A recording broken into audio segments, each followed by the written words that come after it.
Muy buenos días a todos. Damos comienzo ya a esta segunda jornada del Encuentro Global de Parlamentarios de Sanidad, organizado por Redacción Médica. Cumplimos ya 14 años de este evento, una cita en la que podremos conocer de cerca a aquellos que cincelan con su política la realidad sanitaria mediante la legislación, es decir, los integrantes del Congreso, Senado y Parlamentos autonómicos. Y lo más importante, sus propuestas, iniciativas e ideas afines o divergentes sobre los temas de mayor calado en la actualidad del sector. Hoy contamos de nuevo con un nutrido abanico de portavoces, diputados y senadores que permitirá discutir aspectos como el acceso igualitario a innovaciones terapéuticas o el equilibrio entre las necesidades sanitarias y las posibilidades presupuestarias. Eso sí, siempre desde diversas perspectivas y puntos de vista. Algo que no sería posible sin el apoyo y compromiso de los patrocinadores de este encuentro. En nombre de todo el equipo de Redacción Médica queremos dar las gracias a Proafa, a Boehringer Ingelheim, a Boston Scientific, a CSL Vifor, Gilead, Organon, Pfizer y Sanofi por apoyar este tipo de encuentros. Gracias también a todos los que nos acompañan este sábado de forma presencial y también a los que lo hacen a través de la pantalla, en directo, en YouTube y mediante los tweets y stories que publicaremos bajo el hashtag parlamentarios14rm. Recordarles que seguiremos también dando cuenta de todas las citas del evento en nuestro periódico, donde ya pueden leer el análisis de la primera jornada que vivimos ayer. Iniciamos esta segunda jornada abriendo la puerta a la innovación.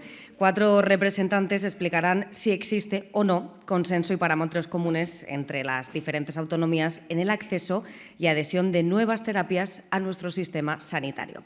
Y lo más importante, cómo garantizar el acceso igualitario a los pacientes sin importar el código postal. Les informamos de que, como ven, hay un asiento vacío. Está Enrique Ruiz Escudero viniendo hacia aquí. Seguramente en unos minutos se pueda incorporar directamente a la mesa. Doy paso ya, cedo la palabra al encargado de moderar esta mesa, José Manuel Freire, ex portavoz del PSOE en la Comisión de Sanidad de la Asamblea de Madrid, no sin antes informarles también de que esta mesa, además de en YouTube, también podrá seguirse en directo a través de LinkedIn. Muchas gracias. Buenos días a todos. Bienvenidos a esta sesión matinal. Es para mí un privilegio y una enorme alegría encontrarme aquí con compañeros de mucho tiempo, tanto de mi parroquia política como de otras parroquias políticas. Contrariamente al espíritu que parece que hoy reina en España, entre nosotros nos llevamos mucho mejor de lo que dicen las portadas de los periódicos. Lo primero que tengo que hacer es presentar a las personas que completan esta mesa, en la que mi tarea de moderador va a ser extraordinariamente fácil. Voy por orden alfabético. Aquí a mi izquierda, Assumpta Escarp es vicepresidenta segunda del Parlamento de Cataluña. No es médica, pero está rodeada de médicas en su familia, esto es importante señalar. Tiene una dilatada trayectoria de servicio público en el Ayuntamiento de Barcelona, en la Universidad Pompeu Fabra y ahora es la portavoz del Partido Socialista de los Catalanes, que es familia del PSOE, en el Parlamento de Cataluña. Podía decir muchas más cosas de ellas, pero cuando lo oigan hablar se darán cuenta. La siguiente persona por orden alfabético es Enrique Ruiz Escudero. Presentarlo en ausencia me da una libertad que a lo mejor no tendría si estuviera presente. ¿Técnicos? Muchos de aquí saben que Enrique y yo hemos sido una suerte de némesis en la Asamblea de Némesis Mutua en la Asamblea de Madrid. Yo era el portavoz de Sanidad del PSOE y él era el consejero de Sanidad. Y como he dicho al principio, y curiosamente, en política se hacen extraños amigos. Y ciertamente con Enrique hemos tenido una relación muy especial. Técnicos, os oigo a vosotros. De confrontación política, pero de entendimiento personal. Enrique es médico, aunque no he ejercido mucho de ello. Tiene una trayectoria política importante en el Partido Popular en Madrid y ha sido un consejero extrañamente longevo para lo que suelen durar los consejeros. en la Comunidad de Madrid. Ahora es senador, es diputado y senador. Y, bueno, ha dirigido uno de los servicios de salud más grandes del reino. Podía decir muchas más cosas, pero de momento callo. A lo mejor luego en el diálogo con él podemos matizar. La siguiente persona en orden alfabético es Isabel Las Obras de Aragón, de la Xunta. Ella es licenciada en Filosofía, ha trabajado en la Diputación de Zaragoza, si recuerdo bien, y tiene una trayectoria fundamentalmente ligada a la política local, muy interesada por lo que pasa en el mundo rural. De hecho, vive en un pueblo maravilloso, por lo que me ha contado, y es ahora la portavoz de la Xunta, pero también lo fue antes. La Xunta no está en el gobierno actual de Aragón, sí estaba en el gobierno, entonces ha sido portavoz, diríamos, apoyando al gobierno y portavoz controlando al gobierno. Y por último, en orden alfabético de nuevo, está María José Verdú, que la tienen en pantalla. Ella es de Baleares, es diputada por Vox. Ha cedido ahora a la portavocía de Sanidad en el Parlamento de Baleares y tiene una trayectoria profesional. Ella es graduada en Ciencias de la Administración, tiene un par de másters de valor y una de las cosas que me ha sorprendido de su biografía y relacionada con la sanidad es que ha estado vinculada a la Asociación Española contra el Cáncer en una comarca de allá de Baleares. Bienvenida, María José, que nos intervendrá por streaming.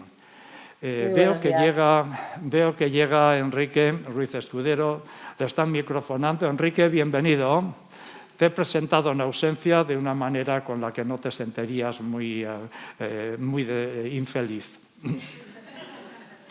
Ahí lo dejo.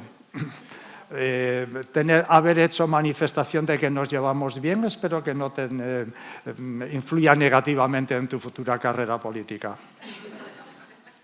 Bien. Y sin más, pues, bueno, estamos aquí para hablar de introducción de las innovaciones terapéuticas en el sistema sanitario.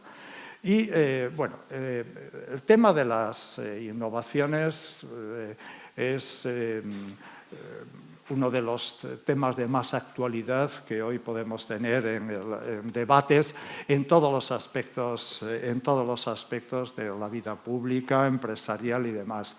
En sanidad las innovaciones lo son todo. Buenos días. Las innovaciones, bienvenido. Las innovaciones en medicina han cambiado el paisaje desde la mitad del siglo pasado. A partir de la Segunda Guerra Mundial, las innovaciones han transformado la medicina en todos los ámbitos, desde medicación,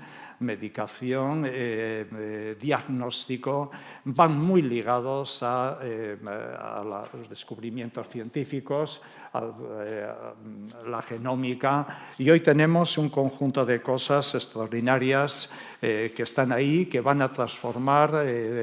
Nuestros nietos van a ver un mundo muy diferente. Nosotros a lo largo de nuestra vida se han escrito capítulos de medicina que cuando yo estudiaba no estaban en los libros, y va a haber otros más.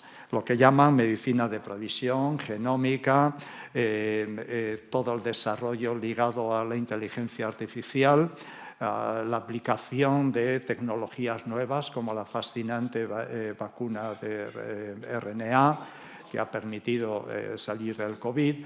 Todo eso plantea retos y al mismo tiempo promesas.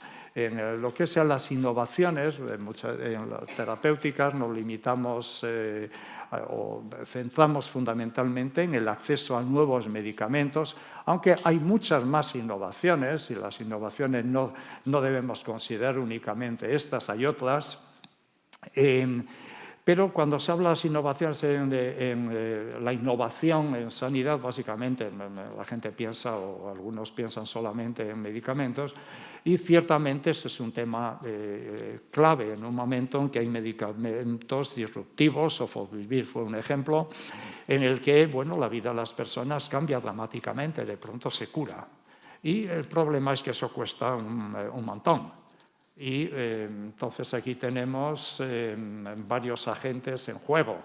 De un lado, ciertamente los pacientes, los médicos, la industria y, cómo no, los responsables de que cuadren las cuentas en los sistemas sanitarios. Plantear esto da lugar a debates sobre los que he escrito libros. En España, en concreto, por ejemplo, cuando se hizo la Comisión para la Reconstrucción Social y Económica, cuando todavía duraba el pánico de la pandemia. Luego, pasado el pánico de la pandemia, nos hemos olvidado de lo que dijo aquella comisión. Pero en aquella comisión una de las palabras más repetidas era innovación, y en concreto innovación relacionada con los medicamentos, porque, entre otras cosas, no habíamos salido de la crisis de la COVID gracias a eso. Sin más introducción por mi parte, doy la palabra a los que se supone que tengo que moderar. Lo hacemos por orden alfabético y, en primer lugar, Asunta, tienes tu tiempo para comentarios. Tengo la suerte de ser la A y la E, y con lo cual me ha tocado la primera. Buenos días a todas y a todos. Gracias a Redacción Médica. Gracias por estar aquí en una mañana de sábado temprano, pero que en el fondo, si pensamos las mesas de ayer y las de hoy, un poco, el hilo es un hilo común, ¿no? Es un hilo alrededor de que buscamos y pensamos lo mejor para el paciente, y al mismo tiempo intentamos buscar acuerdos y consensos relativos a muchos de los aspectos que abordamos en el ámbito de la salud, ¿no? Y al mismo tiempo intentamos razonar y reflexionar colectivamente sobre los cambios sociales, económicos y demográficos, también de innovación, también la presencia de la inteligencia artificial en el sistema, o sea, cómo avanza el sistema ante estos retos y ante esta presencia. Decía ahora el amigo Freire que hemos visto, ¿no?, el desarrollo en la investigación biomédica, desarrollo importante que nos lleva a conocer causas de la enfermedad y, por lo tanto, a buscar dianas terapéuticas y, por lo tanto, a una medicina y a un abordaje de personalización y de precisión, ¿no?, más personalizada. No voy a repetir sus palabras, porque en el fondo es esto lo que es el gran reto que tenemos en este momento, que lo que hace es abrir un nuevo mundo para el paciente, pero también un nuevo mundo de posibilidades para la investigación, el desarrollo, la innovación, siempre pensando en resultados en salud. Debemos siempre pensar estos avances terapéuticos, esta innovación terapéutica, desde la perspectiva de resultados en salud, pero también de resultados sociales. Y, por lo tanto, analizar siempre todos los parámetros en cada uno de los mecanismos que vayamos incorporando. Pero todo esto lo debemos hacer en un marco de un Servicio Nacional de Salud que tiene unos valores fundamentales, que es el valor de la universalidad, la accesibilidad y también la equidad social y territorial. Y todos compartiremos que equidad no es igualitarismo de mínimos, sino realmente equidad, con lo que quiere decir, y repito, social y territorial. Y tenemos un gran tema, lo que siempre en política llamamos el elefante en la habitación, que es la sostenibilidad del sistema. Y, por lo tanto, son muchos los ítems en los cuales tenemos que pensar, ¿no? Y la sostenibilidad del sistema, y al mismo tiempo, para mí, 3 ítems fundamentales. Evaluación, es decir, cualquier innovación debe ser evaluada de forma independiente y con todos los consensos posibles. Sostenibilidad, insisto, del sistema, y buena gestión, y aquí entraría el actor también gubernamental, ¿no? Buena gestión, porque en el fondo la sostenibilidad y la buena gestión y la eficiencia en salud, cuando hablamos de salud, no del sistema sanitario, no es un tema económico, sino que es un tema de ética, porque estamos hablando de la atención a las personas. Hablamos de innovación terapéutica, lo decía el moderador muy bien, y tenemos un elenco de protagonistas. El paciente quiere lo último, lo mejor, lo que le vaya más bien, le garantice más calidad de vida, le garantice esperanza, quiere tiempo, muchas veces, y sobre todo quiere que no le cueste nada, digamos, ¿no? que pueda acceder de manera libremente a esto. Si hablamos con los profesionales, intentaré ir rapidita, si hablamos con los profesionales valoran de manera positiva, ¿no?, los resultados clínicos para el paciente, también la aportación al conocimiento en la ciencia, pero de todas maneras siempre ellos reclaman que haya una revisión real de sistemas de evaluación en las innovaciones y que también evaluemos los costes sociales al lado de los sanitarios. Y por otra parte, es conocido, perdón, y las sociedades científicas insisten muchísimo en ello, es la necesidad de una agencia de evaluación independiente con decisiones vinculantes y que al mismo tiempo ayude a una cosa básica, digamos, no solo a la transparencia, sino a unificar criterios o como mínimo a compartir criterios entre territorios y entre centros, porque a veces en el mismo territorio pues puede haber una aplicabilidad distinta. Y si llegamos a la industria farmacéutica, pues quiere la mejor innovación. Partimos de la base que defendemos la cooperación público-privada y el desarrollo que nos puede aportar, pero entonces quiere lo mejor, si puede ser más caro y que se pueda, lo digo en las mismas palabras, contraponiendo, digamos, a lo del paciente. Quizá parece una simplificación, pero en el fondo es un poco esto, ¿no?, digamos, los intereses.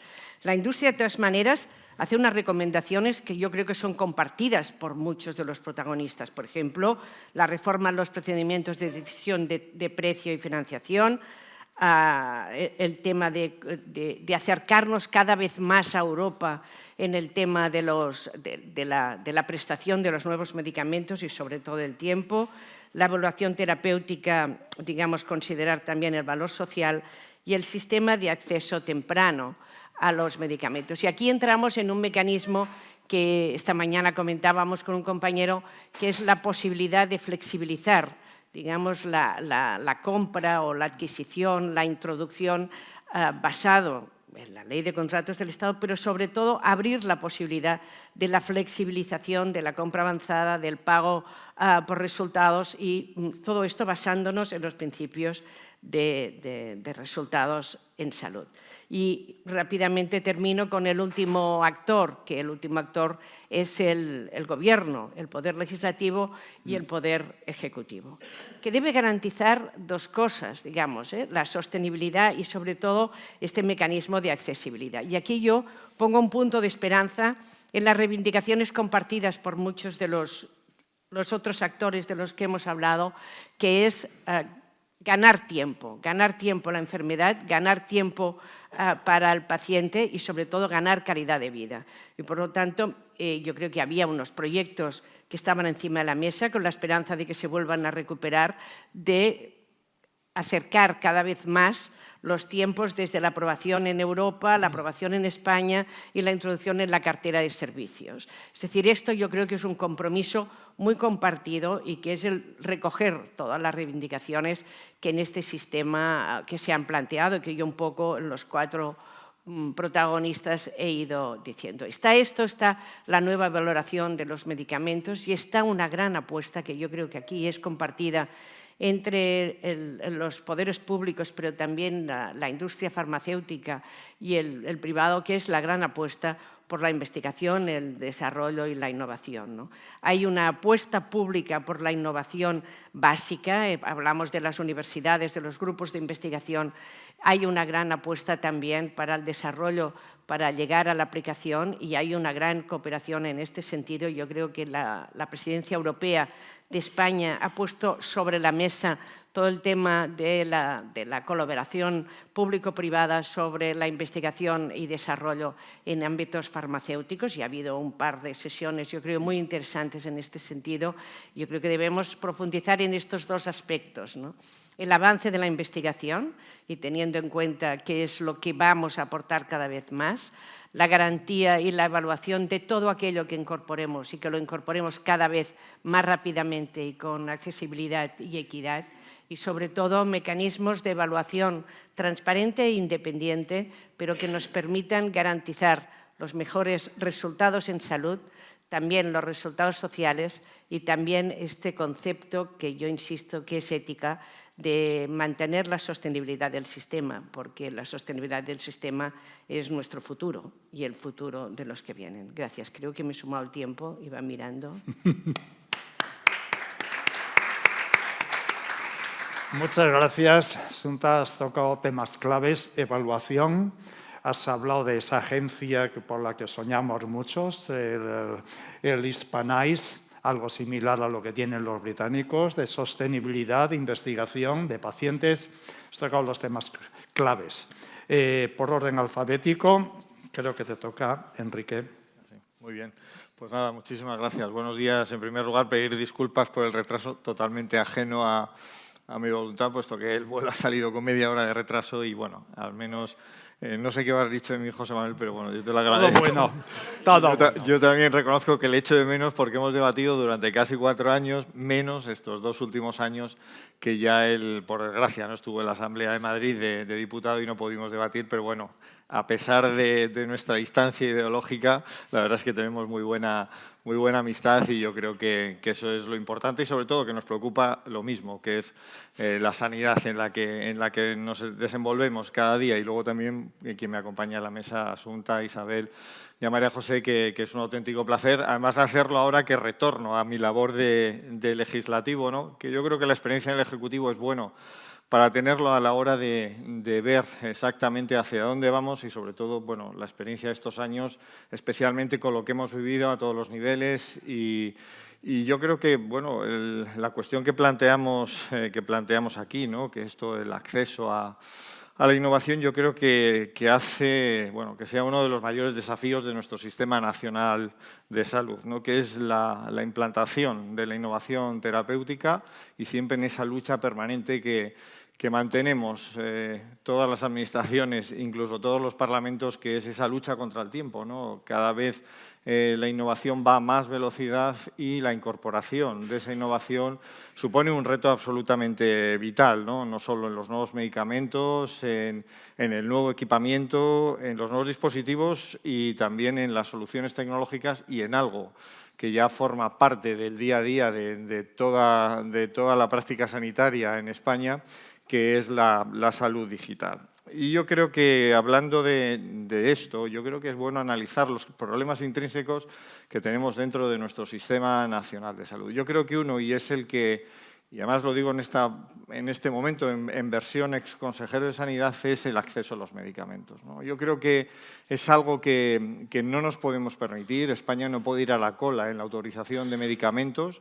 Hay que cambiar ese modelo, esa comisión interministerial de precios, de cómo se produce ese acceso con mucha más agilidad, con tiempos como podría tener Alemania o Francia y que no requiere cambios. No es necesario cambiar la ley del medicamento, como en alguna ocasión se me dijo en un consejo interterritorial, sino hay con pequeñas modificaciones, porque es verdad. No entiendo por qué los españoles tienen que tener en acceso a determinadas terapias más tiempo que cualquier otro ciudadano de la Unión Europea, y yo creo que es algo que tenemos que abordar. Si vamos a huérfanos, bueno, en oncológicos estamos cerca de 600 días, en huérfanos estamos en 768, y yo creo que ese no puede continuar siendo así y tenemos que tener ese acceso en esa base fundamental que tenemos en la lucha contra el tiempo. Claro, todo esto lo que nos hace, y dadas las competencias que tenemos, ¿no? Las competencias que tiene el Ministerio, que las tiene y muchas, y luego las que tienen las comunidades autónomas, lógicamente el acceso a esa lucha contra el tiempo requiere de manera permanente formación, innovación, evaluación, requiere una serie de medidas por parte de todos los que ponen en marcha esa innovación terapéutica y que realmente hace que tengamos que profundizar también en los modelos y en los sistemas de gestión. Yo creo que en todo este tiempo y sobre todo valorando hacia dónde va la sanidad, porque además coincido con Assunta y con la reflexión inicial que ha hecho José Manuel, cada vez la población, la esperanza de vida cada vez va a alcanzar más años, cada vez esa calidad de vida va mejorando, pero eso requiere, lógicamente, un horizonte de sostenibilidad y, sobre todo, con retos tan importantes como es la soledad, es conceptualmente dónde prestamos la asistencia sanitaria, ¿no? Yo creo que ahí entra de manera clave la salud digital, el llevar la asistencia allá donde esté el paciente y, sobre todo, también utilizarlo con la línea de prevención y de promoción de la salud que es tan necesaria para nuestra población y, desde luego, que esa incorporación de la salud digital yo creo que requeriría una estrategia común a nivel del Sistema Nacional de Salud. Empezamos por lo más básico, como puede ser que todos los españoles tengan una historia clínica electrónica y que tengan una tarjeta sanitaria virtual, que sería algo que nos haría avanzar mucho, sobre todo en algo que es vital, que es el dato, que es el que nos ayuda a tomar decisiones a todos los niveles. Eso sería el nivel básico por el que deberíamos empezar a rodar para luego ir incorporando toda esa innovación que va a tal velocidad que realmente requiere que esa flexibilidad que tenemos que tener dentro de las administraciones se incorpore con esa mayor velocidad. Igual que hablo de lo más básico, podríamos ir a lo más complejo, como podría ser una hospitalización en domicilio o como podría ser una estrategia regional de terapias avanzadas, una estrategia nacional. Yo creo que ya los modelos de gestión tradicionales tienen que ir modificándose. Insisto, fundamental la velocidad, la flexibilidad en la toma de decisiones. Yo creo que la pandemia ha sido un gran ejemplo, porque si no hubiésemos tenido esa velocidad a todos los niveles, hablo desde las compras a todo tipo de soluciones o la incorporación, pues hablo en el caso de Madrid, de la tarjeta sanitaria virtual, hubiese sido muy complicado tomar todas estas decisiones. Por lo tanto, yo creo que es importante que toda esa innovación a todos los niveles, hablo de medicamentos, terapéuticas, de equipamientos a todos los niveles, o sea, marquemos una estrategia que sea común en todo el Sistema Nacional de Salud, acompañado de toda esa incorporación de la salud digital que va marcando el día a día, pero a una velocidad tremenda, ¿no? Por parte de todas las consejerías de sanidad. Hablo en el caso de Madrid, pero puedo hablar de todas y cada una de las consejerías, y hablaba antes de la hospitalización a domicilio, donde ya monitorizamos en remoto, tenemos los datos del paciente sin estar presencialmente o en un centro de salud o en un hospital, y todo eso es absolutamente un reto de cara a futuro. Si vemos que la población vive más, que cada vez vamos incorporando más tecnologías, que cada vez vamos a tener que flexibilizar más los sistemas de gestión, que vamos a tener que avanzar en esa lucha contra el tiempo, desde luego no podemos dejar de lado algo que es fundamental, que es la financiación. Yo creo que es un punto histórico que no se ha tratado con profundidad, pero que creo que debemos afrontar. En esto hablo con la chaqueta de consejero de Sanidad. No podemos estar, y esto hablo de todas las comunidades autónomas, todos los consejeros siempre con esa dependencia tan brutal que tenemos de las consejerías de Hacienda, que realmente donde nosotros mantenemos esa lucha permanente, pero es la realidad, que es que si se hacen las cosas bien, si la población vive más años, lógicamente eso requiere una financiación distinta de la que tenemos hasta ahora. Y por eso no desliguemos todo lo que es la innovación, o sea, insisto, esa velocidad en la toma de decisiones, esa flexibilidad, no lo desliguemos de la financiación, porque entonces no estaremos yendo por el buen camino y es algo que no nos podemos permitir como Sistema Nacional de Salud. Muchas gracias, Enrique. Me alegra que hayas ampliado el foco de la innovación más allá o sea, ciertamente has reflexionado sobre lo que tardan algunos medicamentos, pero has ampliado innovación a otros ámbitos como el tema digital y a otros ámbitos. Curiosamente, tenemos una tensión importante entre un sistema que está anclado en una cultura burocrática administrativa, de un lado, en torno al funcionamiento, y de otro lado la tensión de la innovación tecnológica que nos coloca en la frontera de lo nuevo. Es importante lo que has tocado. María Isabel, te toca. Buenos días a todos y a todas. En primer lugar, quiero agradecer a Redacción Médica que nos haya invitado a este encuentro de parlamentarios. Como partido político es la primera vez que asistimos.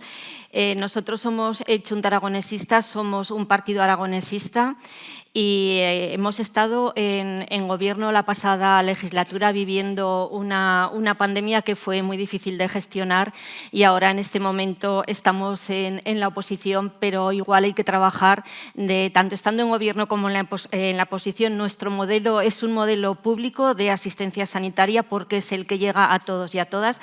Es el modelo que defendemos a día a día en las Cortes de Aragón. Nos preocupa mucho en ocasiones las privatizaciones que se pueden llegar a ocasionar según qué partidos estén gobernando en un parlamento u otro, porque los presupuestos puedan quedar infradotados para la sanidad pública. Antes de comenzar, considero necesario explicar un poco, ubicar la realidad aragonesa, que es diametralmente opuesta a la que vivís aquí en Andalucía.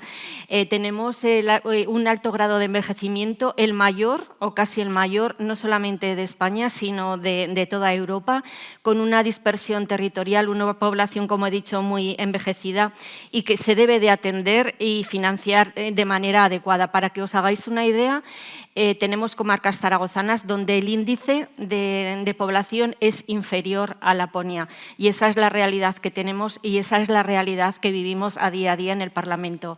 Yo voy a hacer un discurso más desde el lado de lo que realmente se necesita, de lo que queremos, digamos, para nuestro territorio.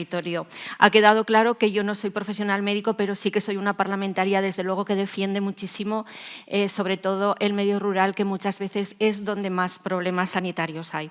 Consideramos que la innovación tecnológica es un factor clave para el futuro, no solamente del Estado español, sino también para el progreso de la sociedad, porque de lo que se trata es de aumentar la calidad de vida de los pacientes y también avanzar en avances en procesos asistenciales de una manera más personalizada, más centrada sobre todo en el paciente. El medicamento al final es el que mayor impacto tiene en la población y es necesario centrar desde la perspectiva de que el medicamento es un bien social, luego al final me referiré a esto, y que sirve para garantizar la salud de todas las personas. Pero todo el desarrollo que ha habido a lo largo de estos años ha servido, como ya se ha dicho aquí, para aumentar la esperanza de vida y para reducir la mortalidad, con lo cual es indiscutible que estas innovaciones son muy importantes para la sociedad donde vivimos. Pero si los medicamentos son la clave de futuro, realmente esto que supone pues es más dinero para la factura farmacéutica con todo el gasto sanitario público. Y aquí sí que es la hora y es verdad que hay que hacer una evaluación económica de los medicamentos y esto es una herramienta muy útil para las administraciones públicas.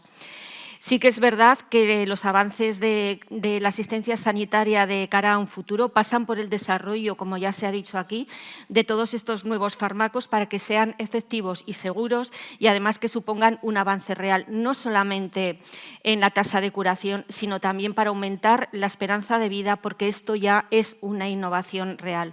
Con la llegada de los debates de los presupuestos a los parlamentos, ahora en este momento en el Parlamento aragonés estamos trabajando, digamos, las enmiendas a los presupuestos que se han presentado. Muchas veces resulta curioso saber cuánto dinero necesitaríamos para tener una asistencia sanitaria de calidad. Pero tú, cuando hablas con tus cargos públicos del territorio, ellos no piensan en una inversión de una investigación de un medicamento, porque lo que te piden es que tengan bien su consultorio médico, que haya más profesionales médicos, pero nunca te piden que se investigue más sobre un medicamento. Y esta es una realidad que se vive el día a día y que quiero que quede reflejada, porque muchas veces sí que se piensa en la atención sanitaria de calidad, pero que tú tengas un médico y que tengas un consultorio médico cuando vas a quitarte un tapón de cera en un oído, que no tengas que llevar el agua caliente de tu casa. Y eso es también uno de los problemas que nos encontramos con las políticas que tenemos que llevar a cabo en nuestros territorios. haya quedado claro que los medicamentos han crecido notablemente en los últimos años. El cáncer es un buen ejemplo. El aumento de la incidencia del cáncer debido al envejecimiento y al aumento de población ha impuesto que se desarrollen nuevos fármacos que lo que han hecho es que en muy pocos meses se pueda sobrevivir e incluso llegar a la curación. Por lo tanto, hay que considerar que estas innovaciones no son un problema de sostenibilidad, sino que son la solución de las mismas y que los debemos de ver como una inversión y no como un gasto de cara a futuro, sobre todo para evitar hospitalizaciones o enfermedades crónicas. Los nuevos fármacos también requieren mucha investigación en I+D+I, que ya sabemos que llevan unos costes de oportunidad. Digamos que hay veces que se puede experimentar en una enfermedad u otras veces no en otra, pero ya sabemos que los recursos son finitos, pero son también finitos para la investigación. Ayer era el Día Nacional del SIDA y yo creo que la mayoría de la gente pedimos que se invierta más en esa investigación, sobre todo para curar esa enfermedad, pero también es, como he dicho, los recursos muchas veces son finitos, porque de lo que se trata es de un doble objetivo. Por un lado, mejorar los tratamientos de las personas y, por otro, la sostenibilidad económica. Porque sí que es verdad que la mayoría de los pacientes lo que quieren es tener acceso prácticamente de inmediato a todos los avances de medicina, pero muchas veces no pensamos cuántos recursos económicos se ha gastado para eso desde investigación sanitaria e innovación, y es algo que debemos de concienciar a la sociedad, a los políticos y a las políticas de todos los dineros que hay que invertir desde que realmente empieza una investigación hasta que termine, porque yo creo que también eso es algo que se desconoce.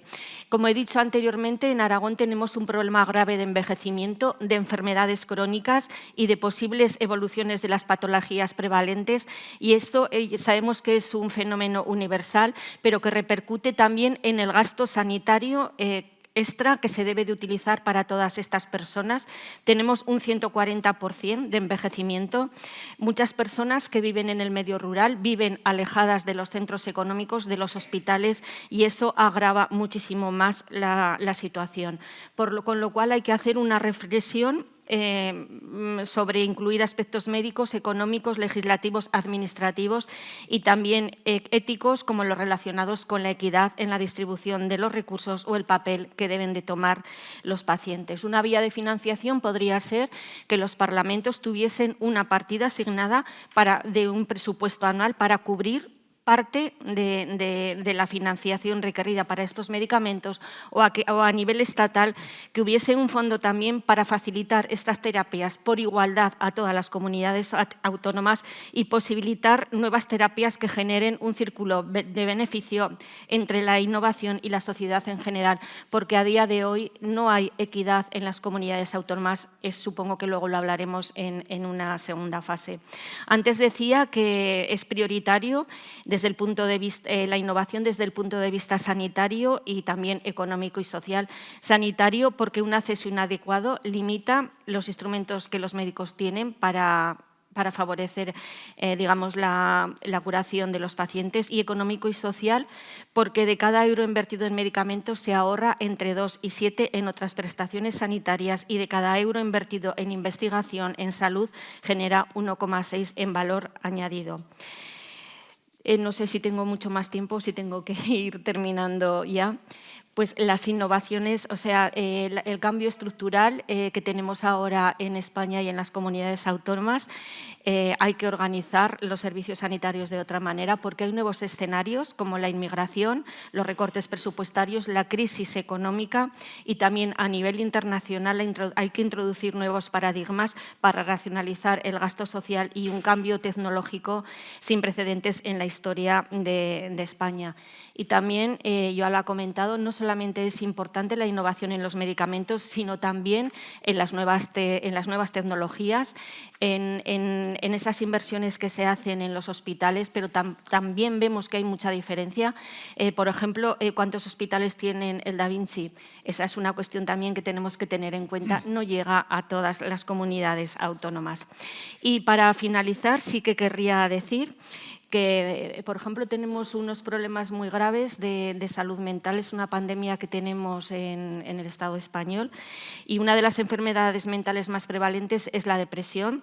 Esta enfermedad, si se diagnostica a tiempo, sí que tiene un pronóstico bueno y quiero decir que tiene posibilidades de curación, pero la innovación terapéutica para esta enfermedad a día de hoy no ha llegado, porque muchas veces se tiene en la mente de que no lleva a la muerte igual, por ejemplo, que puede llevar una enfermedad oncológica, y yo creo que ahí sí que hay que luchar y sí que hay que estar sobre todo pendientes pues, de todas esas innovaciones, sobre todo para pandemias que tenemos, que no solamente son a nivel de comunidades autónomas, sino también a nivel de todo el Estado español. Y ya para finalizar, decir que muchas veces en los parlamentos también las innovaciones son importantes, pero también la detención precoz de muchas de las enfermedades. Aquí hay parlamentarios aragoneses, hemos debatido estos días, por ejemplo, la ampliación del cribado de cáncer de mama, ampliarlo a más porque los estudios ya están diciendo que hay que ampliar esa edad de la que hasta ahora se venían haciendo esos cribados, y eso también es innovación y eso también sirve sobre todo para avanzar y para curar estos tipos de cánceres. Muchas gracias y un placer haber estado aquí con vosotros, aunque luego tendremos una segunda oportunidad de hablar.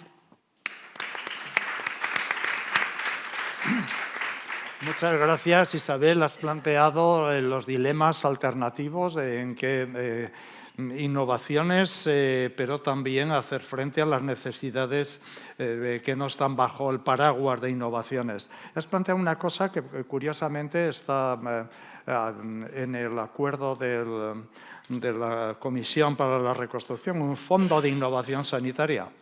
Luego, a lo mejor hay ocasión de comentar. Sin más, damos la palabra a María José Verdún. María José, es tu turno. Muy buenos días a todos. Muchísimas gracias por invitarme y disculpad mi ausencia presencial, pero bueno, el hecho de vivir en unas islas pues tiene esto, que a veces las conexiones o de barco o de avión no coinciden y tenemos que adaptarnos.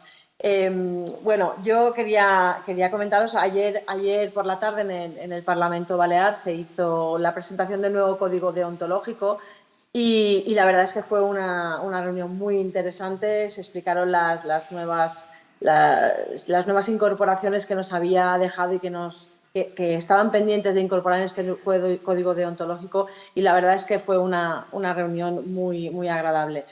Cierto es que la introducción, ahora para cambiar un poquito así de tema, introducirnos en esto, el tema de la innovación terapéutica en el sistema sanitario sabemos que es un proceso crucial para mejorar la calidad de atención médica y ofrecer a los pacientes pues, los tratamientos más eficaces y más avanzados que a todos nos gustaría tener. Sin embargo, sabemos y conocemos que este proceso puede ser bastante complejo y desafiante, especialmente pues en un país como es el nuestro, que tiene un sistema de salud descentralizado, como donde las comunidades autónomas pues tienen cierta autonomía en la toma de decisiones en materia de salud. Yo quería haceros un inciso. Digamos, nosotros en Baleares, como sabéis, pues tenemos la idiosincrasia de tener varios hospitales distribuidos en varias islas diferentes.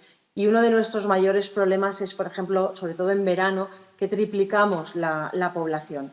Pero claro, no triplicamos el número de médicos, y ahí sí que nosotros en época de veraniega, en la temporada alta de verano, tenemos bastante problemas para poder cubrir todas las necesidades, y eso también es un factor a tener en cuenta.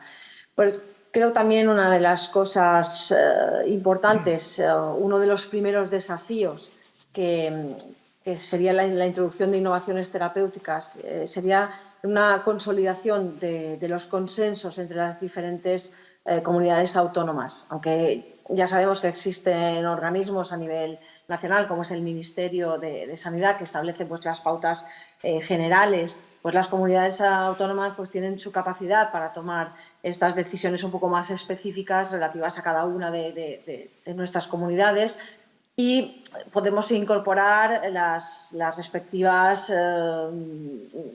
innovaciones terapéuticas un poco más acordes cada una con su propia comunidad. Pero claro, esto también puede llevar a divergencias en la adopción de innovaciones, porque puede resultar pues, una desigualdad en el acceso a los tratamientos más avanzados. Hay varios y múltiples factores que pueden influir pues, en la toma de decisiones de las diferentes comunidades, y eso depende un poco de cada uno de los parlamentos. Pero, por ejemplo, se tendría que, cada uno de los parlamentos, me imagino, en las comunidades, pues habría que hacer realizar evaluaciones de la efectividad, coste-efectividad de las nuevas terapias antes de decidir su incorporación. Y esto, claro, es lo que puede llevar a diferentes conclusiones en las diferentes regiones. También puede tener, y esto lo vemos bastante a menudo nosotros, una presión por parte de la opinión pública. Es decir, la percepción de la población y la presión de los pacientes también puede influenciar en la decisión de las autoridades sanitarias regionales. Es decir, en algunos casos esta presión pública pues, puede impulsar a adoptar innovaciones, mientras que otro tipo de presiones las pueden frenar. Y eso también es algo que hay que valorar. Es decir, la gente tiene su opinión, te la hace saber, te la hace llegar, y eso como políticos estamos obligados a tenerlo muy en cuenta.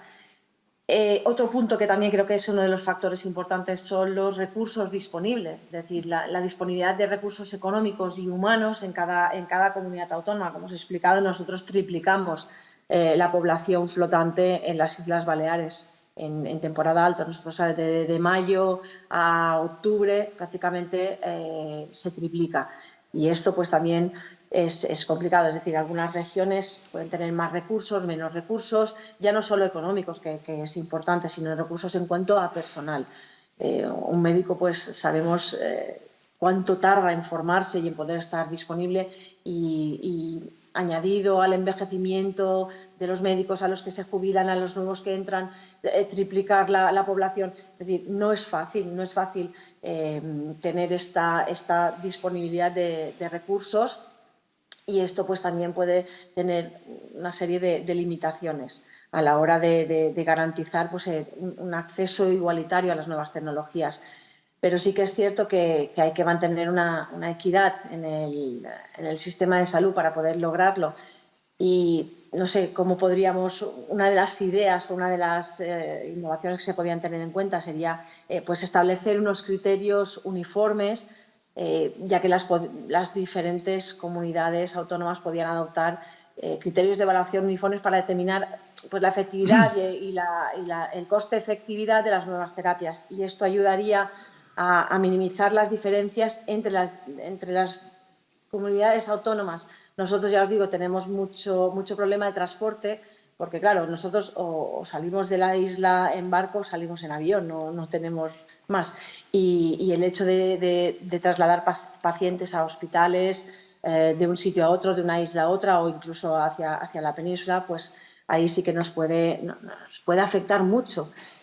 Otra manera sería también mejorar en cuanto a compartir información y las mejoras prácticas, fomentar una colaboración de intercambio entre las diferentes comunidades autónomas, pues para ayudar a identificar las mejores prácticas y la mejor manera de introducir estas innovaciones terapéuticas.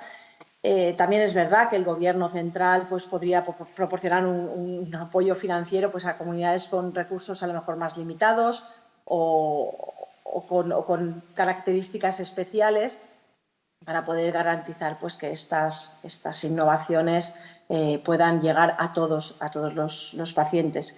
Y luego también un punto que ayer se tuvo muy en cuenta en la presentación de este código, por ejemplo, deontológico, era el tema de que las decisiones sobre introducción de nuevas innovaciones fueran muy transparentes y en base a evidencias científicas y sólidas, porque también, como han comentado mis compañeros, el paciente lo que quiere es saber.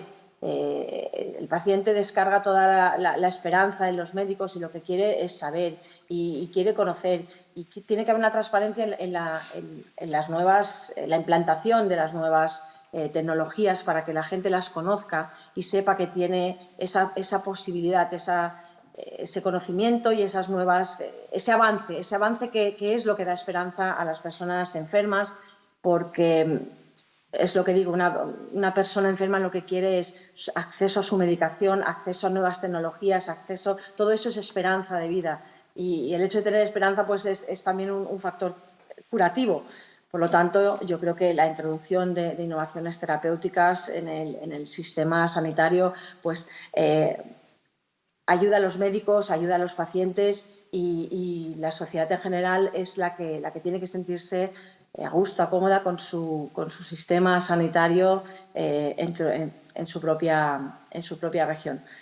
Yo, como parlamentaria, pues nada, lo que hacemos ahora mismo, que estamos metidos todos en temas de presupuestos, es buscar la mejor financiación, buscar la mejor ayuda para que la sanidad pública, sobre todo, que todos queremos y deseamos, pues tengan los presupuestos más altos, los presupuestos más elevados, para que todo el mundo tenga acceso, intentar buscar un equilibrio, una igualdad y sobre todo cualquier innovación tecnológica que sea para beneficio de toda la sociedad, pues siempre será muy bienvenida.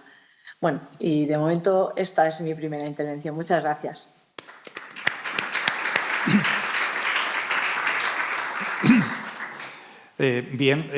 Muchas gracias, María José. Veo en la pantalla que nos queda menos de media hora, exactamente 27 minutos. No lo sabéis, pero hay una pantalla aquí que nos marca el tiempo. Teníamos previsto una segunda intervención más o menos reglada, pero esto de moderar permite hacer algunas cosas. Y entonces una cosa que voy a hacer es abrir la palabra a vosotros, los que estáis aquí, para intervenciones breves o preguntas. Y luego volvemos a hacer una ronda por orden inverso de apellidos, por cierto, para que Asunta no se queje. Y nada, tenéis la palabra. ¿Alguna pregunta o comentario sobre este tema? Breve, porque tenemos muy poco tiempo, pero creo que una mesa de este tipo, sin dar la palabra a los que estáis aquí a estas horas de la mañana, sería incompleta. No veo ninguna mano levantada. Quedó muy claro. Allí. Ah, sí, por favor. Buenos días, muchas gracias. Soy Paloma Beltrán de Boston Scientific. Voy a romper una lanza porque soy la única de tecnología médica. Me traen de tecnología médica implantable, que no es lo mismo que tecnología de base, como muy bien ustedes saben.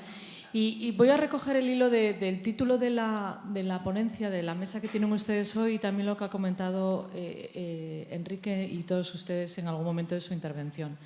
Es verdad que estamos todos aquí porque estamos todos preocupados por lo mismo, por la sostenibilidad del sistema y el acceso equitativo de todas las regiones a las innovaciones terapéuticas, ¿no? Innovaciones entendidas, por supuesto, farmacéuticas, pero también de la tecnología que es el versus a los tratamientos y que está ocupando un espacio, y hago referencia a lo que comentaba el señor Escudero, cada vez más deprisa, porque la pandemia sí que ha acelerado que la intervención de la inteligencia artificial y que la tecnología venga a complementar para tratamientos como oncológicos y de otro tipo, ¿no? Entonces, mi pregunta es, cuando tenemos un sistema sanitario que está dividido en 17, pero de los cuales funcionan estupendamente bien, pero tenemos que velar porque haya un consenso de equidad en todos los sistemas sanitarios. Igualmente, ustedes cuando tratan estos temas en sus foros, en sus parlamentos, senados, etcétera, descienden a comprobar o consultan con expertos para saber si las innovaciones están en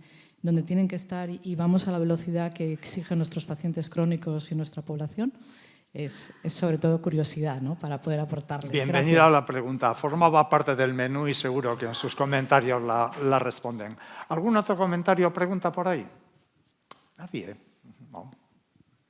Estas horas de la mañana son poco propicias. Sí, por favor. Micrófono aquí en primera fila.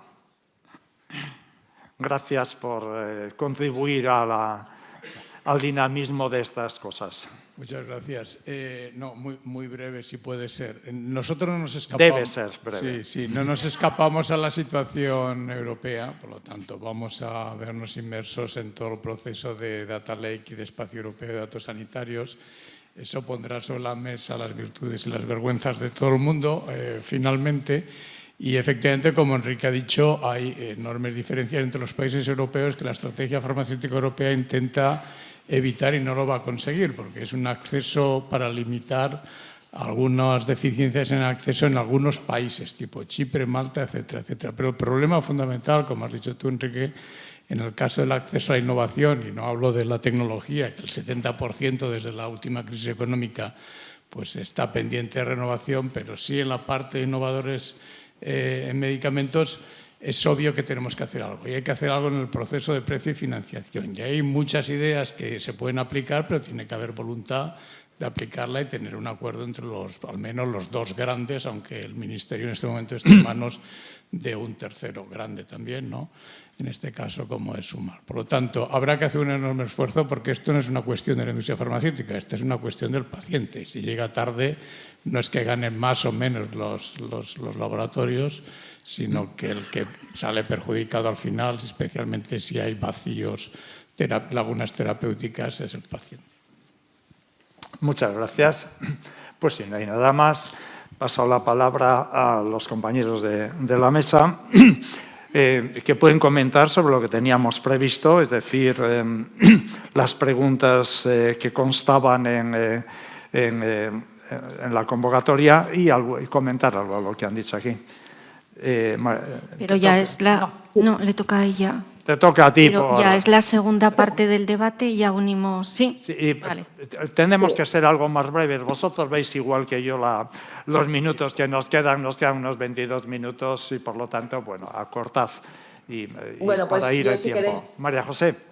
Sí, yo voy a ser muy breve. Quería comentar que sí, que efectivamente los parlamentarios sí que tenemos muy en cuenta lo que nos dicen los médicos y lo que nos pide la población. De hecho, yo voy a hacer referencia pues, al último caso que hemos tenido en Baleares, es decir, en Baleares la pandemia dejó un hueco muy importante en lo que era la salud mental, es decir, afectó mucho a la soledad no deseada, afectó a la salud mental, afectó a suicidios, es decir, hubo un incremento de casos muy graves. Entonces, Baleares ha optado por crear una Dirección General de Salud Mental nueva, innovadora, para poder atender todos estos casos que nos han salido, que ya estaban, pero que muchas veces se derivaban a psiquiatría, psicología. Entonces, ahora lo que se ha hecho ha sido unificar dentro de una misma dirección de lo que es salud mental con especialistas, tanto en depresión, tanto para evitar temas de suicidios o para tratar todo este tipo, y esto viene de la presión, no de la presión, porque no es una presión, pero sí de la opinión pública y de lo que hemos visto de las necesidades que nuestra población ha surgido a lo largo y a través de esta pandemia. Por lo tanto, sí que se tiene muy en cuenta todo esto y nosotros hemos actuado, pues de momento, con este plan. Muchas gracias. Yo no sé si puedo aportar algo más, pero bueno, dejo el espacio a mis compañeros. Perfecto, muchas gracias. Isabel. Sí, bueno, yo como la pregunta era si existe consenso y parámetros comunes para las diferentes comunidades autónomas, no, y cómo garantizar el acceso igualitario a los pacientes con mayor inversión.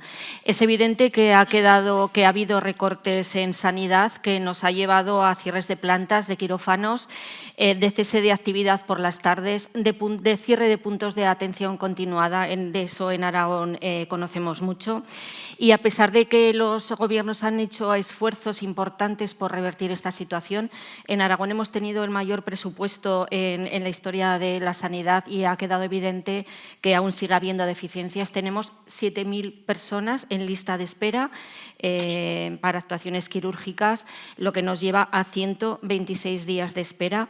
Tengo datos: Asturias 84, Andalucía 139 o Valencia 79. Es evidente que desde luego las diferencias quedan latentes. Pero también en Aragón nos encontramos con un problema con el sistema de financiación. Es algo que nosotros como partido llevamos reclamando muchísimos años, sobre todo por nuestra singularidad. Para que conozcáis un poco la situación, nosotros partimos de menos 700 millones de euros anuales de los fondos que nos llegan del Estado para educación, sanidad y bienestar social. O sea, cuando nos llegan los fondos estatales ya estamos menos 700 millones, con lo cual eso es una situación económica muy complicada. Lo dice la Cámara de Cuentas de Aragón, que es una institución dentro también del Parlamento. Y luego también es verdad que cuando se hicieron en el 2001 las transferencias sanitarias a las comunidades autónomas, las transferencias a Aragón se hicieron infradotadas económicamente y de ahí también nos vienen todos estos problemas. Actualmente hay casi 700 euros de diferencia de lo que invierte cada comunidad autónoma en sanidad. Por ejemplo, de las mesas que estamos aquí, Aragón 1.653 son datos del 2022, Madrid 1.280, Baleares 1.663, Cataluña 1.352. Los que más, tienen que invierten por paciente son País Vasco y Navarra, supongo que será gracias a su hacienda foral. Entonces, está claro que todo lo que invertimos en sanidad a día de hoy no es suficiente. Y, por otro lado, en nuestra situación no es lo mismo construir un hospital en Teruel o en el Alto Aragón que en el entorno de Madrid, porque el gasto es mayor en Aragón por tener más envejecimiento, más despoblación y con todo lo que os he contado de esos recursos que nos llegan del Estado, que desde luego que no son suficientes. Hay que hacer una planificación estratégica. Esto es una asignatura pendiente del Sistema Nacional de Salud, sobre todo si queremos tener cierta igualdad en los medicamentos, en los nuevos medicamentos y en las nuevas tecnologías, y tienen que ser unos presupuestos realistas, porque es verdad que se gasta en sanidad más de lo que se presupuesta y a día de hoy son insuficientes. Sí que hay desequilibrios entre comunidades autónomas, incluso dentro de la propia comunidad autónoma. En Aragón no es lo mismo vivir en el medio rural que vivir en las 3 grandes ciudades o en municipios grandes. Faltan sanitarios, profesionales sanitarios, eso creo que es un mal de todas las comunidades autónomas, pero donde más faltan, sobre todo, es en el medio rural. Ayer mismo al consejero de Sanidad le hice varias preguntas sobre la falta de estos profesionales sanitarios. Debería de haber un plan integral de salud, sobre todo con fondos de cohesión suficientes, reformar el Consejo Interterritorial del Sistema Nacional de Salud para que fuera un órgano real de planificación y coordinación. Y hay que recordar que, aunque las competencias son de las comunidades autónomas, que las tenemos propias, es verdad que eso también nos ayuda a resolver los problemas que tenemos más cerca. O sea, nosotros, los que vivimos y los políticos que estamos allí, son los que mejores conocemos la realidad de cada comunidad autónoma. Sí que hablamos con profesionales y sí que se traslada. Y ya, finalmente, para terminar, me gustaría hablar de la desigualdad social en la salud. Si no tenemos las mismas oportunidades y los mismos recursos, pues lógicamente habrá una desigualdad de salud, muchas veces también propiciada por la clase social o el territorio donde se vive. Y voy a dejar un poco de espacio para mis compañeros y, sobre todo, por si además alguien tiene que hacer alguna pregunta. Muchas gracias. Muchas gracias, Isabel. Bien, bueno, yo quiero, antes que no lo he dicho, dar las gracias a Sanitario 2000, a Chema Pino y a Ricardo, que les veo por aquí, que les he visto antes, que no quiero quedar como descortés por haber sido invitado a esta mesa, en la cual estoy encantado. Bien, yo un poco en la línea de las 2 preguntas, tanto la que ha hecho Paloma como la que ha hecho Rubén. Lógicamente, claro, nosotros no hace falta tampoco tener un grupo de expertos, porque los más expertos son los que te piden incorporar toda la tecnología. Eso ocurre de manera importante. Es verdad que tú tienes que establecer un ¿Más expertos o más interesados? Bueno, yo creo que ahí... Esto de moderar callando es muy duro. Yo creo... O sea, nosotros no dudamos de los profesionales que te presentan la innovación y, por lo tanto, y si son varios en la misma línea, pues lógicamente ahí tú tienes que validar esa innovación y, sobre todo, para incorporar toda esa innovación, voy a algo que he dicho antes, ¿no? Yo creo que los modelos de contratación ahora mismo no pueden asumir la velocidad, la creación, en la potencia de esa innovación, y desde luego que tendremos que ir a modelos de colaboración público-privado de manera clara, si no es absolutamente inviable la sostenibilidad de nuestro sistema sanitario, y hay que buscarlo en la investigación, en la tecnología, a todos los niveles. No hay otra fórmula para poder hacerlo, y luego, bueno, pues buscando socios tecnológicos o haciendo proyectos pilotos que puedas extender a estrategias de carácter regional, y sobre todo eso con una supervisión que es importante de qué innovación se va incorporando dentro de Sistema Nacional de Salud, porque si no podemos incurrir en algo que no deberíamos, que no tiene que ser así, que es la falta de equidad de acceso a todas las innovaciones, ¿no? Yo creo que ahí es un reto de todos, claro, porque nosotros, por un lado, no podemos frenar todo ese caudal de talento y de innovación que va llegando y que va a todavía más velocidad. Recuerdo una gran farmacéutica que creo que me dijo que en los próximos 7 años van a incorporar más de 100 medicamentos, lo cual eso significa que o tenemos un sistema ágil y un sistema que evalúe, que valore, que determine los resultados en salud, o si no va a ser prácticamente imposible poder hacerlo. Y luego, con respecto a lo que ha dicho Rubén, es que yo creo que no podemos dar la espalda, y esto no es con ánimo de crítica a todos estos años que he vivido de consejero, pero es verdad que no podemos permitirnos que en oncológicos estemos tardando 600 días en introducir los nuevos medicamentos. Algo tan sencillo porque los pacientes españoles tienen el mismo derecho que los alemanes y los franceses a tenerlo como máximo en 180 días, que es lo que la recomendación habitual, y no pues que ocurran cosas como ocurren, que están en fase 3, el tratamiento va bien al paciente y por ese escalón brutal que en el acceso al medicamento, pues a veces no sé, hay que darlos hasta de uso compasivo, lo cual es un drama, ¿no? Yo creo que eso debemos afrontar lo que son los retos del Sistema Nacional de Salud y además hacerlo con valentía. Uno de ellos es el acceso al medicamento, otro, por supuesto, que se habla aquí es la estrategia de recursos humanos, especialmente de los médicos, y luego haciendo un estudio claro de cuáles son las especialidades deficitarias de las que tenemos que dar esa respuesta, que es algo, bueno, yo vivo por la Comunidad de Madrid, que habitualmente cubre todas sus plazas MIR, pero ahora por las causas que sean no se cubren luego todas las plazas por algo tan sencillo que se van a jubilar, es una cuestión cuantitativa, se jubilan más de los que entran y por lo tanto las plazas de difícil cobertura irán subiendo.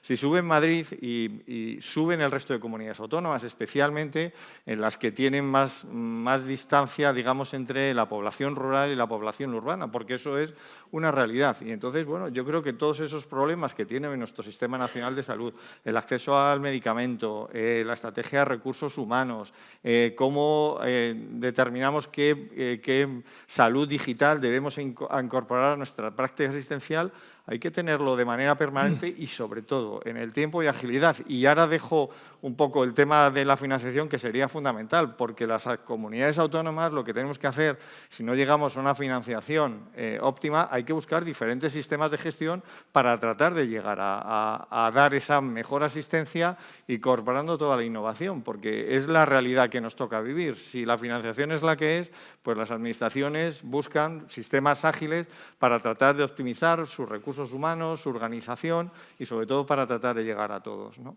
Eso es lo que quería decir. Muchas gracias, Enrique. Has abierto el foco muchísimo. Sí. A lo mejor al clausura puedo decir algo. Asunta. Yo, si quieres, te dejo el tiempo, porque veo que sufres. No, moderar. Yo creo que me han puesto moderador para que me calle. También puede ser.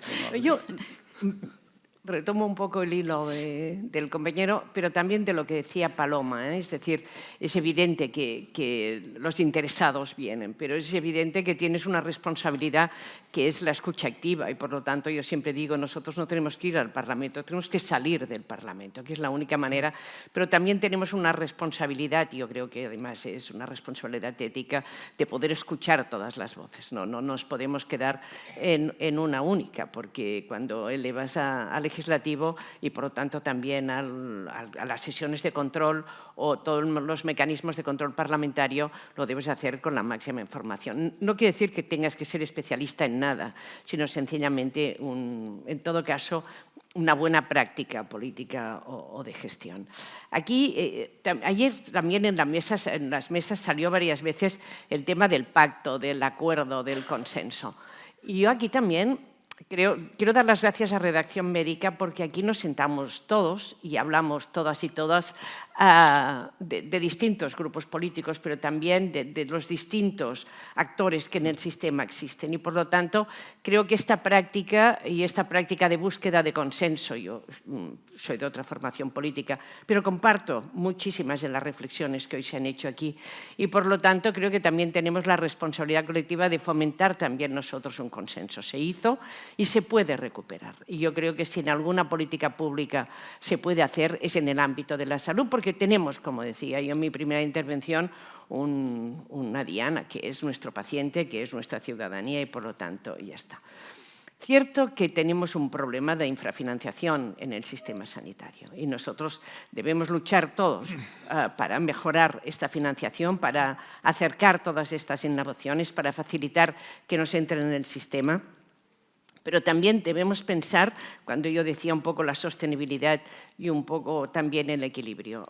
Si nosotros quitamos dinero de salud o de vivienda, de educación o de vivienda, para pasarlo a salud, estaremos haciendo un flaco favor a la salud, porque en realidad si penalizamos aquellos determinantes sociales que nos marcan la salud, tampoco ayudaremos a la salud de nuestra población. Por lo tanto, el mecanismo de financiación lo debemos pensar mucho en resultados de salud, pero también sociales.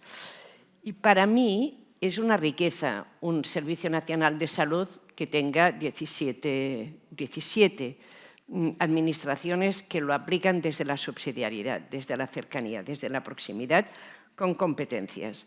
Yo creo que se creó un Servicio Nacional de Salud a través de la Ley del 86 y es cierto que la cesión de competencias posteriores no modificó el espíritu de la ley y en esto me remito. ¿Qué debemos hacer? Yo creo que ahora es el momento de hablar de mecanismos de coordinación, de cooperación, de compensación, cuando sea necesario también, y de llegar al consenso y al acuerdo para flexibilizar muchos de los mecanismos de innovación. Yo creo que es el momento, porque nos aprieta la realidad tecnológica, social, económica, de hacer un salto en este mecanismo de cooperación que existe y que tiene la obligación de buscar los consensos necesarios para hacer posible, yo aquí ya me ciño más al tema, este mecanismo de ganar tiempo al tiempo y por lo tanto, reducir plazos y a veces no son modificaciones legislativas, sino acuerdos y capacidad de llegar a ellos. Gracias.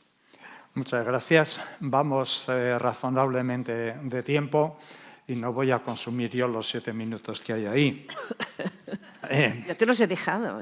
Me los has dejado, pero se supone que la función del moderador no es esa. De todas maneras, ¿tenéis algún comentario que queráis hacer breve, miembros de la mesa?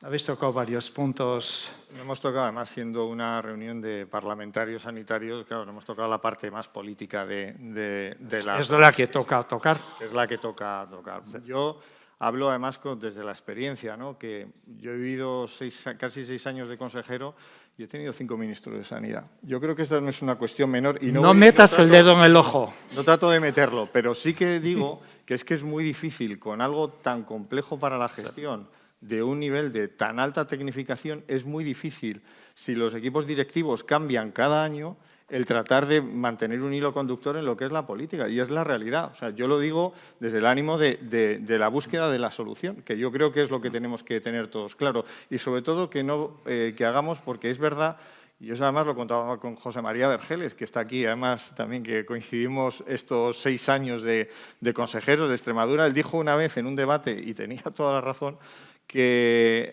a él y a mí nos hacen las mismas preguntas en los parlamentos autonómicos, la posición de distinto signo político, y sin embargo los dos contestábamos lo mismo. Lo cual, eso quiere decir que yo creo que tenemos que tener muy claro cuáles son los problemas y muy claras cuáles son las soluciones. Y sobre todo, o sea, hay veces que son cuestiones de carácter ideológico que no pueden estar condicionando permanentemente esa toma de decisiones. Esa es mi opinión y sobre todo digo desde el punto de vista de lo que hemos vivido, bueno, en ese Consejo Interterritorial. También es verdad que fue un momento especialmente crítico durante la pandemia, pero desde luego, o sea, que hay soluciones que no se puede tomar porque cuantitativamente unas comunidades autónomas sean de un signo político frente a otra, porque ahora vamos a ver el proceso contrario, ¿no? Con ese cambio de reglamento del Consejo Interterritorial, ahora hay 12 comunidades del Partido Popular y 5 que no lo son. Vamos a ver qué es lo que ocurre, porque antes era al revés. Entonces, yo lo que quiero decir es que la parte política de la toma de decisión también condiciona todo lo que llega a los ciudadanos, todo lo que llega a los pacientes. Y, por lo tanto, eso también es algo que requiere reflexión de todos nosotros. Sí. Bien. A mí no sé si hay, pero a mí me pareció muy interesante lo que decía Enrique de distinto signo político las mismas preguntas, la misma respuesta con posiciones distintas. Y esto abre un poco la puerta a lo que íbamos diciendo, ¿no? Si esto es, entonces es posible el consenso. Entonces, es posible el consenso, sobre todo en un ámbito, lo cual no quiere decir que todo el mundo mantenga su posición ideológica, pero yo creo que tenemos también una apuesta importante en luchar en el consenso en mecanismos como el propio Consejo Interterritorial, sea cual sea el cambio, porque en el fondo esto es lo que nos interesa. Seguramente el debate sobre la financiación será mucho más duro y es igual, también lo era en aquel momento, ¿no? Pero yo creo que no podemos abandonar tampoco la experiencia de la pandemia, en la cual se vio que era posible una gobernanza del sistema compartida, cooperativa y solidaria también en muchos aspectos, y que, como decía antes el moderador, se hizo una comisión de reconstrucción y, como siempre, forma parte del género humano y no solo político, nos hemos olvidado. Y a mí me parece que releyendo las conclusiones de las comisiones de reconstrucción que se hizo en el Congreso de los Diputados, pero que también se hizo en muchas comunidades autónomas, daríamos respuesta a algunas de las demandas que hoy también hemos formulado. Muchas gracias. Me agrada especialmente que hayas mencionado el tema de la comisión. ¿Querías comentar tú algo, Isabel? Sí. Sí. Yo lo que Evita quiero... mira que poco. ¿Perdona? Mira la pantalla. Menos de un minuto. Respecto a lo que se ha dicho aquí en esta mesa de los cambios de gobierno, tanto en el Estado español como en las comunidades autónomas, los pacientes no entienden de ideología. Los pacientes lo que quieren es que se solucionen sus problemas en ese momento, que le atienda un médico, que tenga una cama de hospital. Y yo creo que todos los políticos de todos los parlamentos queremos lo mismo: mayor financiación para sanidad, sin olvidar lo que hemos hablado de educación y bienestar social, pero yo creo que todos lo que queremos es mayor financiación en sanidad para que nuestros pacientes en nuestras comunidades autónomas estén bien atendidos, y eso desde luego no entiende de ideología. Y respecto a la financiación, sí que hay que cambiarla, desde luego que sí. Nosotros llevamos con una infrafinanciación en Aragón porque durante muchos años está caducada y no se ha hecho absolutamente nada, y nosotros representamos el 10% del territorio del Estado español y con una población con unas características que para nada se asemeja a lo que nos llega desde el Gobierno. Pero yo lo que quiero dejar claro es que los pacientes no entienden de ideología, independientemente de que esté gobernando un grupo político o este otro. Eso únicamente quería decirlo, que tenemos que ser conscientes los políticos de eso. Entendido y muy correcto. Para terminar, yo creo que de esta mesa queda claro, en primer lugar, que un tema en principio tan circunscrito como puede ser la innovación terapéutica en el Sistema Nacional de Salud se relaciona con todo. Es parte del conjunto de engranaje que configura la política sanitaria. En este tema concreto es especialmente, en el concreto de la innovación terapéutica, es especialmente necesaria evaluación y transparencia. Y en ese sentido, una cosa ha mencionado Asunta y que han firmado multitud de expertos sanitarios españoles, echamos muy de menos algo que generalmente se llama un Hispanize. Hispanize es el nombre del National Institute of Clinical Excellence de Reino Unido, que sí que evalúa con transparencia, con metodología, y que su evaluación se cumple. En tercer lugar, muy a menudo hablamos de consenso en el sistema sanitario español y, por cierto, todo el mundo, cuando hay un problema sanitario, rápidamente busca el fierabrás del pacto sanitario.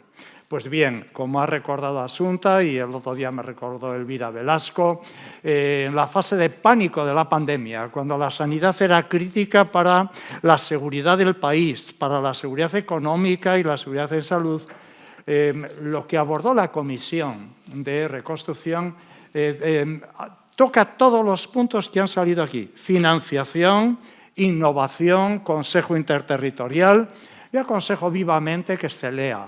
Y en tiempos de crispación política, recordar a la ciudadanía y a nosotros que ahí hay un consenso muy amplio y técnicamente muy solvente. Por ejemplo, recomiendo leer todo lo que hace referencia a política farmacéutica y a innovación. Y esto es lo que trata, que entre en la agenda. Respecto al tema de la rotación en cargos políticos en sanidad, es una de las patologías de España. No me refiero tanto a la rotación de políticos, me refiero al hecho de que somos uno de los pocos países europeos que cuando cambia el gobierno, cuando cambia el ministro, cambian 4 niveles abajo. Y por eso tenemos un adanismo congénito en nuestras políticas. Y cuando unos llegan se han olvidado de lo que hicieron otros. Esto es una patología gravísima de la política española en su conjunto, que nos acerca más a los países de América Latina que a los nórdicos de Europa, donde nos gustaría estar. Y por mí nada más, agradecido a la oportunidad de ver a tantos amigos, de moderar esta mesa con gentes que han comentado cosas muy interesantes y cumplir con el horario. Muchas gracias.